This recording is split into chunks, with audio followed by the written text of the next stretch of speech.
C'est un colosse aux os fragiles qui vient de retrouver sa place au Muséum national d'histoire naturelle. Et le squelette du mammouth de Durfort, 10 tonnes, 6 mètres de long, seul spécimen français monté et exposé, qui revient tout juste de restauration.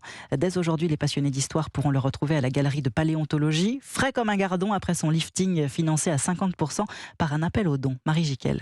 Son crâne imposant, doté de 2 longues défenses, domine la galerie de paléontologie à 5 mètres de hauteur. Ah oui, c'est l'événement. Après un an de restauration, le mammouth de Durfort, vieux d'1 million d'années, retrouve enfin sa place entre un diplodocus et l'ancêtre de la baleine, Gaël Clément, paléontologue. Alors, entre les eaux qui étaient touchées par le public, tout le chauffage au charbon historique, la pollution automobile, il était complètement noir, très dégradé, il était fracturé et il y avait un danger pour ce spécimen comme pour le public potentiellement, d'où la restauration. Un décrassage à 370 000 € et quelques grosses frayeurs lors du démontage et du remontage de ce spécimen. Le squelette est composé d'un peu plus de 200 os qui bien sûr ont tous été restaurés. Le remontage a été entre guillemets moins stressant parce qu'on sait que les os étaient consolidés, mais pas moins compliqué, voilà, parce que on a un crâne qui fait 420 kg, qu'il a fallu monter à 4 mètres. Un Mammuthus meridionalis, bien seul puisque seulement 3 musées au monde possèdent le squelette de ce spécimen.